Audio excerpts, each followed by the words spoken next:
Hello ladies and gentlemen, welcome back to our YouTube channel Aku English with Oromic. I'm Aku from School of American English. My dear sisters and brothers, how you guys? How you all doing, man? What's up? How's life keeping with you? Guys, let me ask one question. How is my video just going on? Daughter channel Aku English Oromic. Akkam nagaa bagi jiratan. Guyyaadha walitti deebinee jira. Guyyaadha. Barumsa isin yeroo hunda commenti message nagaafatan isin barsu deemachuudha. Actually akkuma isin beektan yeroo ammaa waa'ee discourse markasi part tokko filama laaluun keenya ni beekama. Guyyaadha moo part sadaffaa, which is so crucial pointi baay'ee barbaachisaa kan ta'e jechuudha. Namoonni na barreessan isin hundi keessan barattoonni specially kutaa koo lamaa ni beektan jechuudha. Kanaaf guyyaadha barumsi nu barsu deemnu waa'ee maaliiti? Waa'ee clause of concession or contrast. It's all about what? It's about also, though, even though, despite, and in spite of. Golli kun yookaan immoo barumsi kun akkuma isin beektan baay'ee bal'aa fi barbaachisaa jechuudha. Kanaaf hanga danda'ametti guyyaadha contrastii muraasa barannaa yeroo ta'an immoo in spite of fi despite of yookaan despite maal akka ta'e baratu jechuudha. Isinii galchaa sirriin dhaggeeffadha. Isinii ibsaa sirriin dhaggeeffadha. Barumsi kun baay'ee salphaa. Baay'ee salphaa sun jedhe baay'ee salphaa jechuudha. Kanaaf sirriin hubadhaa jechuudha. Okay. Now clause of concession. Yookaan immoo maqaa biraatti maal is clause of ozollee jedhama yeroo tokko maal okay, clause of ozollee jedhama jechuudha. Because ozon concession kan keessatti baay'ee barbaachisaa fi yeroo baay'ee qormaata irratti waan dhufu jechuudha. Yookaan immoo you can say that it's a clause of what? Contrast jedhama jechuudha. Contrast jechuudha. Contrast jechuudha wal morkee jechuudha yookaan immoo wal dorgomsiisa jechuudha. Contrast wal madaaluu jechuudha. So, may barreeffama ta'a dhufnuti.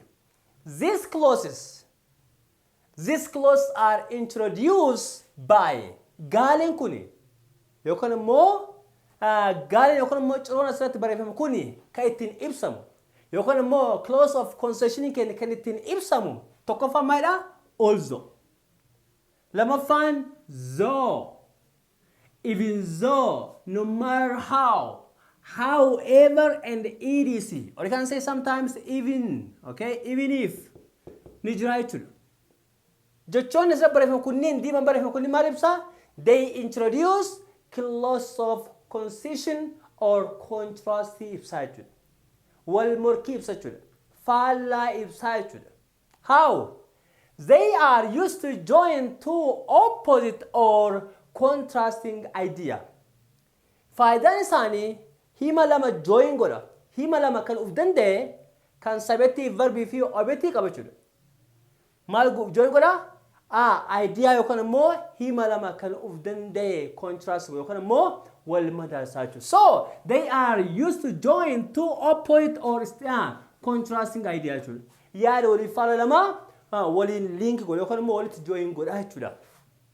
Maart jechoon asirratti barreeffama kunniin jechuudha. Yookaan immoo statementii lama kan walii faallaa ta'an walitti hidha jechuudha. Okay. This conjunction can be placed. Jechoon kun maal jedhamanii beekamu baay'inaan conjunction jechuudha. Wal qabsiisuu jechuudha. This conjunction can be placed at the beginning or in the middle of sentences or at the end of our sentences. Jechoon asirratti barreeffama kunniin yookaan immoo kan akka though, even though, although, no matter how, however, even if, baay'inaan eessa dhufanii hima kana keessatti beginning jalqaba dhufan jechuudha. Hima kana keessatti eessa dhufanii jalqaba dhufan jechuudha. Yookaan immoo eessa dhufanii in the middle of what?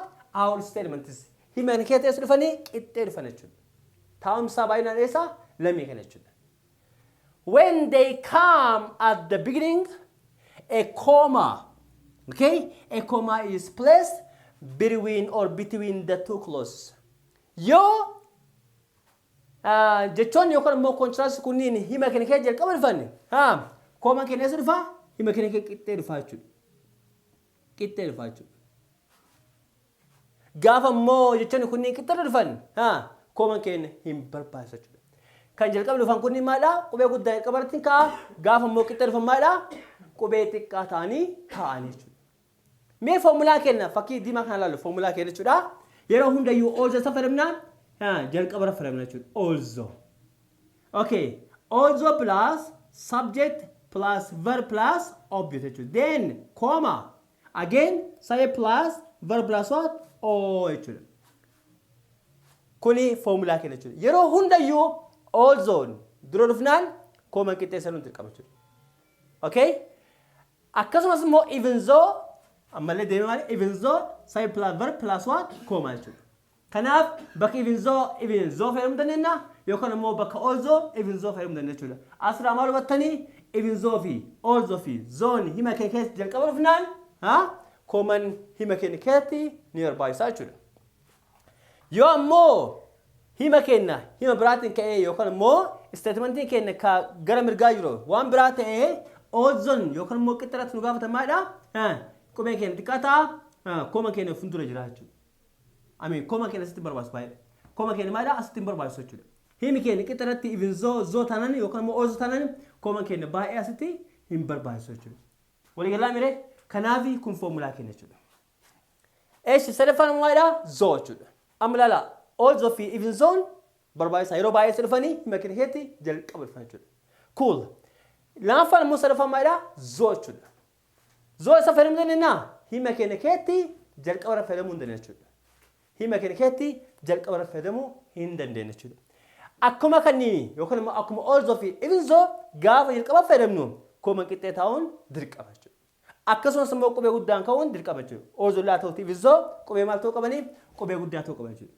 Kun qubee guddaa ta'uu qaba jechuudha. Kun illee qubee guddaadha jechuudha. Taa guddaa jechuudha. Yoo ammoo isa qixxee dhufe maalidha? Qubeen xiqqaataa jechuudha. Qubee maal ta'a? Xiqqaataa jechuudha. Xiqqaataa jechuudha. Garuu gaafsi tokko jalqaba dhufa gaafsi tokko qixxee dhufa gaafsi tokko zoon kun eessa dhufa hima keenya keessatti eessa dhufa dhuma dhufa jechuudha.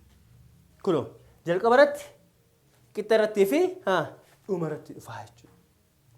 Yeroo baay'ee zoon kun kan itti fayyadamnu yookaan immoo kan inni itti barbaachisu maalidha? Haasaa keenya keessatti fi giraamarii keenya keessatti paraagiraafii gara ittiin barreessuudhaaf kan yeroo hunda nu fayyadu baay'inaan maalidha? Though jechuudha. Mostly we use them what? In speaking jechuudha. Haasaa keenya keessatti illee baay'inaan though ni fayyadamna jechuudha. Kan illee fayyadamna haa ta'u garuu immoo though yeroo baay'ee haasaa keenya keessatti baay'ee nu tajaajila jechuudha. Amma egaa hagan hubattanii irraa baatanii okay jechuun kun maal akka taanu egaa hubattanii introduction isaa egaa hubattanii mee gara example itti dhufna jechuudha. Dursa maal jirra? Though, even though, also, no matter how, however, and even if you couldn't find out some student, find out any him wali falla lama walitti hidduudhaaf yookaan immoo combine gochuuf fayyada jechuudha. Fakkeenyaaf she is poor. Okay? She is what? She is poor. Isin maalidha? Isin hiyyeettidha. She is poor. Himi kun maal keessa qaba? Subject, verb, poor jechuudha. Hima tokko jechuudha. Subject verb kana qaba jechuudha. Okay, she is poor and she doesn't beg. Look guys, if someone is poor, and what do you expect from that person? He will beg. Namni tokko yoo hiyyeesse maal edna masaira ni kadhataa irraa jechuudha. Kanaafiyyuu she is poor hiyyeettidha. Tuqaadha yookaan immoo hima walitti hidhamee jira garuu koma godhee jira sitti tuqaadha she doesn't beg. Himi kun lameen maalidha? Himuuf danda'a jechuudha. Kun illee sabeetti qaba verbidha. Kun maalidha? Object jechuudha. Yookaan immoo kun gargaartudha. Kun maal ta'a? Kun verbi ta'a jechuudha. She doesn't beg money jechuudha. Gaafsa money maal ta'a? Object ta'a jechuudha. Kanaaf ennaan she is poor, she doesn't beg kun hima walii faallata jechuudha. Gaafa himi kun walii faallate maal fayyadamna? Clause of concession yookaan immoo clause of contrast fayyadamna jechuudha. Kanaaf as maal ta'a? Also. Also she is poor, she doesn't beg. Isheen hiyyeetti taatullee maal hin taatu? Hin kadhattu jechuudha. Kanaafuu also keenya maal godha? Hima kana ni faallessaa jechuudha. Kanaaf gaafa also keenya jalqaba dhufe asin maal fayyadamne? Koma fayyadamne jira jechuudha. Example of also Ababa worked hard, comma, he didn't pass the exam. You see guys? Okay, Ababa subject, worked verb, hard object. And he subject didn't accumulate jira verb pass the exam object. Kanaaf ennaan himi kana lameen maalidha? Subject verb object. Kanaaf Ababa worked hard. Ababaan jabaatee qo'atee jira. Okay? Mucaan kun qormaata dabruudhaaf jabaatee qo'ate. Halkan guyyaa qo'ate. Kanaafuu mucaa kana irraa maal eedaa? Qormaata haala salphaan ni dabra jechuudha. Garuu maal hin taane inni he didn't pass exam. Qormaata garuu maal hin taane hin dabra jechuudha. So although Abbaba worked hard, Abbabaan jabaatee qo'atullee he didn't pass the exam jechuudha. Qormaata maal hin taane qormaata hin dabarre jechuudha. Example lamii kanarraayyuu waa baay'ee hubattan jedhee yaada jechuudha. Alright. Example sadaffaa. Hima kana mee although kana qixxaa goonu, okay? Abbaba himu example kana jechuudha. Abbaba didn't pass exam. Abbaba didn't pass exam although he worked hard. He can hima kanaati fi he can hima kanaa tokkuma jechuudha. Okay? Abbaba didn't pass exam although amma although kana eessa dhufee qixxee dhufe jechuudha. Gaafa although kana qixxee dhufe qubeen kana maal ta'a? Qubee xiqqaa ta'a jechuudha. Garaagarummaa sana jechuudha. So Abbaba didn't pass exam. Abbabaan qormaata hin dabarre kooma nafee jira jechuudha. Kooma itti godhamu jechuudha. Although he worked hard. Inni jabaatee qo'atullee jechuudha. Although jechuun maal agarsiisa jechuudha? Ta'ullee akkas ta'ullee jechuudha kana ta'a jechuudha. Example sadaffaa. Mee bakka although yookaan immoo bakka although qubee guddaa kanaan mee even though fayyadamnu. Even though jalqaba rifee jechuudha. Even though she was lazy. Ishiin dadhabduu taatullee she passed the exam. You see guys? Namni tokko yoo dadhabaa ta'e guys mee maal irraa eeda? Ni dabalatee eeda? No. It's about just working hard. Or we can say it's about how working actually. Jabaatanii nama dalagattu yookaan immoo jabaatanii nama dalagattu waa wayii dabaraa jechuudha. So even though she was lazy ishiin dadhabduu taatullee she passed the exam. Qormaata maal taateerti? Dabartee jechuudha. Himooliin faayate jechuudha. She passed the exam. Hima kana walaa jiru. She passed the exam even though she was lazy. Qormaata dabarteerti? Even though she was what? She was lazy. Ishiin dadhabduu taatullee jechuudha. Kanaaf even though keenya eessa dhufee amma qixxara dhufe jechuudha. Maal dhufee qubee xiqqaan dhufe jechuudha. Kooma jiraam hin jiru. Asatti ammoo kooma namni eessa jira? Kun as jira jechuudha. Okay? Kooma as jira jechuudha. Even though she was lazy, she passed the exam jechuudha. Formulaan keenya as jira jechuudha. Kaitano, example itano. Although Ryle doesn't study hard, comma. Although Ryle doesn't study hard, she will pass the exam. This is the same as Ryle. Qo'atu dabaatullee qormaata maal taati? Qormaata ni dabarte jechuudha. Although Ryle doesn't study hard, she will pass the exam. Qormaata ni dabarte jechuudha. This is the same as himni kun hima kamii wal fakkaata. Hima kana jechuun, okay. Hima kana jechuun jechuudha. This sentence is the same as with this one. Ryle doesn't study hard, but she will pass the exam. Ryle dabaatee qo'anne garuu but in kun maal agarsiisa? But in contrasted. Yookaan immoo opposite idea jechuudha. But also, though, even though, no matter how, however, faayidaan isaanii tokkuma jechuudha. Bakka bati although galuu hin danda'a. Bakka bati even though hin danda'ama. Bakka bati though galuu hin danda'ama. So, Ryle doesn't study hard, comma, but she will pass the exam. Ryle jabaatee hin qo'anne garuu qormaata ni dabarte jechuudha. Karaa biraatiin immoo Ryle doesn't study hard, semicolon, however, she will pass the exam. Ta'ullee. Ryle jabaatee hin qo'anne ta'ullee she will pass the exam. Qormaata dabarte jechuudha. Asitti maal agartanii? However. However kuni, okay? Kam si mul'atu baay'ee. Yaa bareesu. However. Gaafa barataa si dhaggeeffadha. Gaafa however jedhe. Faayidaan however fi padii fi though even though tokkuma garaagarummaa qaba. Garuu ammoo structure isaatti garaagarummaa qaba jechuudha. Gaafa however jedhe maalidha? Semicolon fayyadamna jechuudha. Okay? Semicolon fayyadamna jechuudha. Egaa isin maal fayyadamna? Kunoo tuqaa fayyadamna jechuudha. Koomaa fayyadamna jechuudha. Koomaa fayyadamna jechuudha. Fuuldura maaltu galuu qaba? Semicolon jechuudha. Mana tokko Ingiliffaa fayyadama? Semicolon. Colon jechuun kunoo tana. Colon jechuun tana. Tuqaa lama jechuudha. Colon naan jechuudha. Tuqaa lama jechuudha. Kunoo maqaan isii maalidha? Semicolon. Semi faayidaa isaa fuulduratti hin baranna jechuudha. Kanaaf garaagarummaa isaanii sirni tuqaaletti malee aayidiyaan isaa yaadi isaa kama maalti? Kama oolzoti jechuudha. Kama oolzoti jechuudha. So Ryle doesn't study hard, however, she will pass the exam jechuudha. Qormaata ni dabarti jechuudha. Kuneefi however, but I mean here, even though, although, though tokkuma jechuudha. Okay. Example sadii kana jechuudha. Example afuraffaa maalidha? It was raining. It was raining. Subject, verb, object jechuudha. Or you can say, say verb jechuudha. Okay. It was raining. Roobaa ture. We played the match. Kwaasii taphanne jechuudha. Roobaa ture. Imagine guys. Mee ilaalame. Egaa roobaa ture. Kwaasii taphatuun hin danda'amaa? Hin danda'amu. Himi kun hima walii faallata jechuudha. Hima gama example mala lamatu mala walii faallata jechuudha. Faayidaan contrast yookaan immoo faayidaan jechuudha kan inni maalidha? Hima walii faallaa keenya ittiin ibsuuf fayyadamna jechuudha.